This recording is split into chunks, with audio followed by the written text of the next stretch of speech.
Hello! Welcome back to the Wrestling Newsroom. I'm your host, All Things Wrestling, and today we're going to be looking at all the wrestling news from Thursday. We start with the Raw and SmackDown ratings. Raw was down again this week.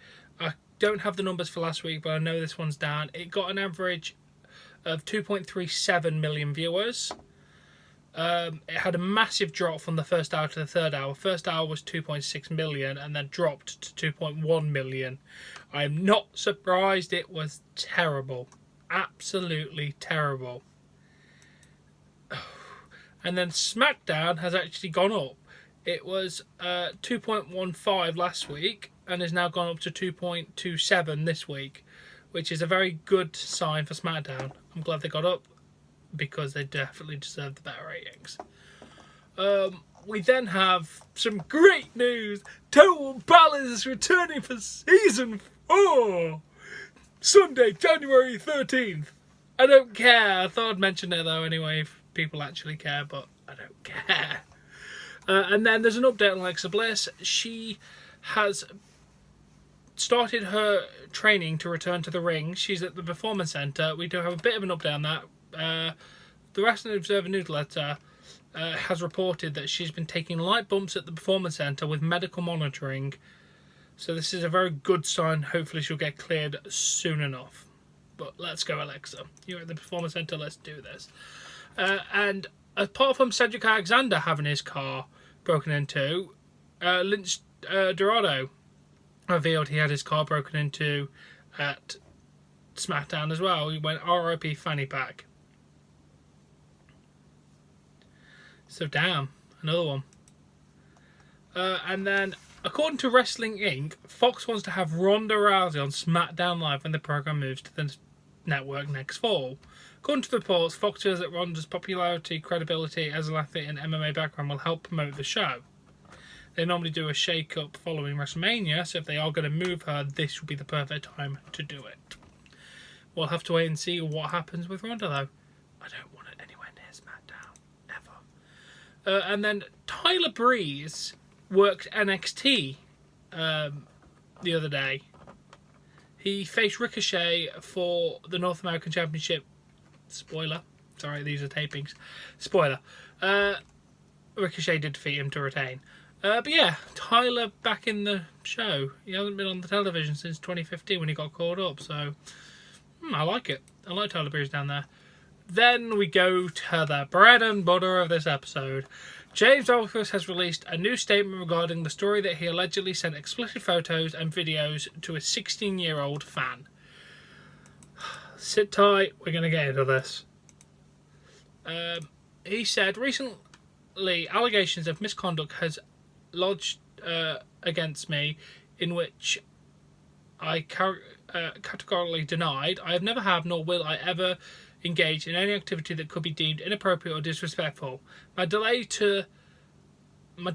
publicly commenting on the situation was based on advice from my legal team, which has just completed a thorough investigation. My attorneys have pinpointed a trusted witness who is willing to testify on my behalf.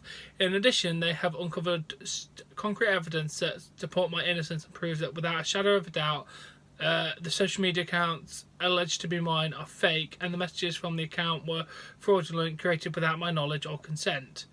My only hope is to restore my reputation as I, along with my family, friends and supporters, have suffered because of a social media stunt devised to end my professional wrestling career. My team and I are prepared to pursue legal action against any party who persists with the promotion of these lies. Holy God! I love in that statement though, he goes, they were fake, and then these are people are now making stories up to try and ruin me. If they're fake and the person doesn't know they're fake, that's kind of not gonna, I don't know. Anyway, Kenzie, the alleged accuser, has issued a statement to his statement. Mr. Ellsworth made a statement. Everyone is sending me. Have you seen it? You've got to think. If a minor allegedly accused you of sending news, wouldn't you do everything to save your ass too? People act like he's going to come out and admit it all. I know the truth. All the stories I've heard about him disgust me.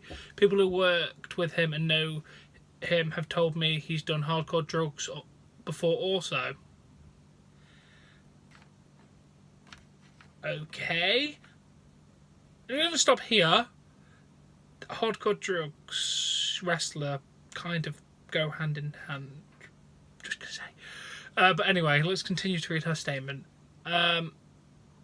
His own best friend has even admitted over the phone call to a girl who has known Jimmy since 2012 that Jimmy has been unspeakable things all his life.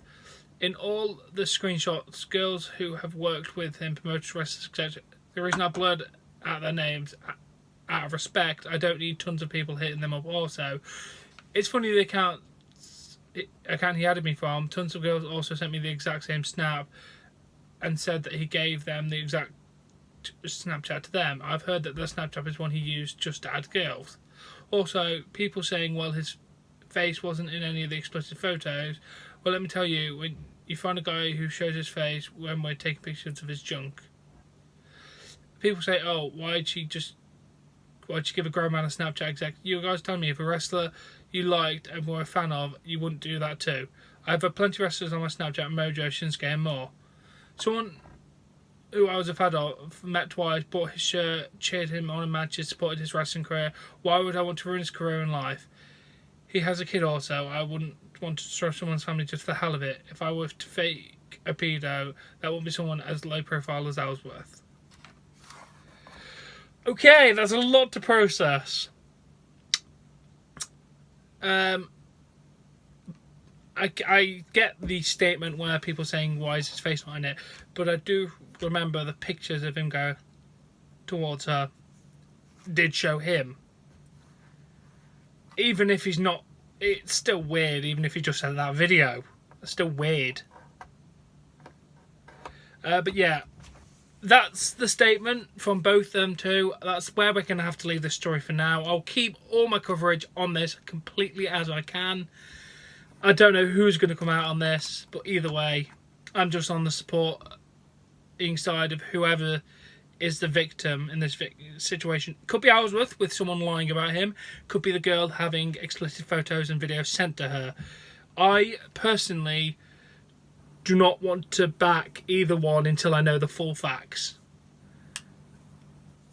It's just, I don't want to be the one who goes, oh, he's a wrestler, he couldn't have done it, or oh, she's a young girl, of course she's telling the truth, or she's lying, or whatever. I have no personal opinions. I'm just here to back the truth, the facts, and make sure it's covered in the correct manner.